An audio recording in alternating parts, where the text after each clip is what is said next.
Welcome to another episode of In Depth with Academia. I'm Richard Price, CEO of academia.edu, and your friendly host for today. Thanks for tuning in.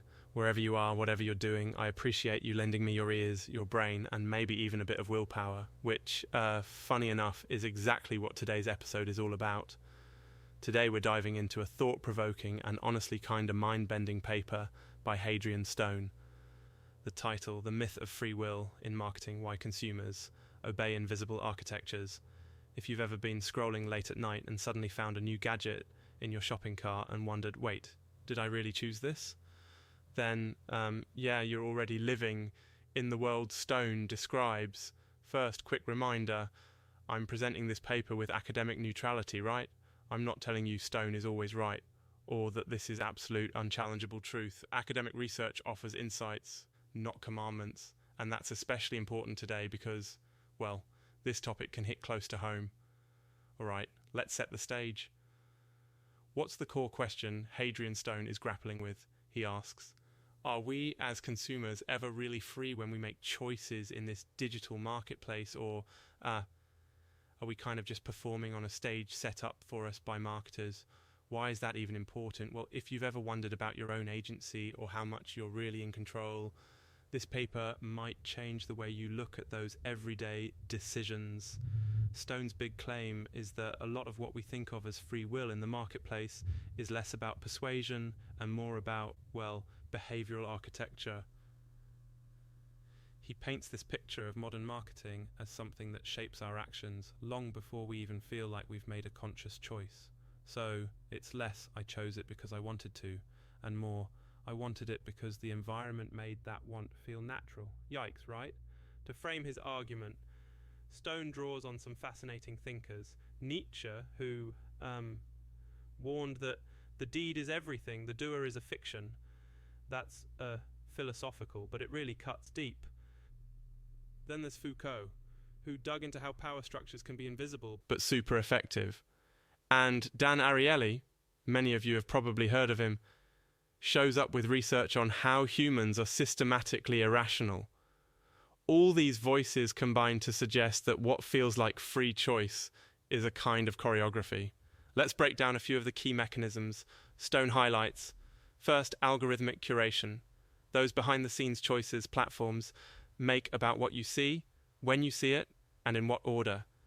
Then engineered scarcity. Think limited time offers, or only 3 left in stock. That's not a random number, it's a nudge. There's also social mimicry. If you see everyone buying something, it doesn't feel like a suggestion. It feels like marching orders. And priming, subtle cues that steer your attention and emotional state, priming you to act in a certain way before you know you're even thinking. One thing Stone emphasizes is that these aren't traditional tricks. It's more like, this is just how the digital marketplace is designed. Whoever builds the environment, whether that's the app designer, the marketer, whoever, basically owns your behavior in a statistical sense. They don't just influence you, they structure the field so that only a certain set of actions feels possible. He goes even further. Stone argues the algorithmic systems we interact with every day don't just suggest, they command.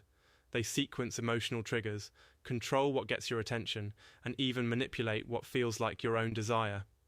Under the surface, there's a script being written, one that makes your eventual choice feel not just likely, but basically inevitable. This makes me think of when you walk into a grocery store hungry and suddenly you're buying all this stuff you didn't plan for. Is it free will, or is it just your environment doing what it's designed to do? Sorry, that's a bit of a tangent, but I think it adds some color here. Okay, back to the main thread. What does this all mean for you, the listener? Well, Stone's argument is not that you're a powerless puppet, but rather that you might want to pay more attention to the architectures shaping your choices. This isn't about shaming yourself or blaming marketers. It's about recognizing that your sense of agency can be, well, a little more constructed than you imagined. Recognizing the scaffolding lets you maybe push back, or at least be a bit more conscious as you act. In summary, Stone's paper isn't moralizing, he's not wagging his finger. He's saying, look, this is how the machinery beneath consumer behavior works. Free will, at least in the world of modern marketing, may be more of a comforting story than a biological fact. Again, I'm not endorsing this, just presenting for your consideration. If nothing else, I hope today's episode gives you something to chew on. Next time you're browsing online or considering a limited time offer, maybe you'll pause and ask, whose architecture am I walking through right now?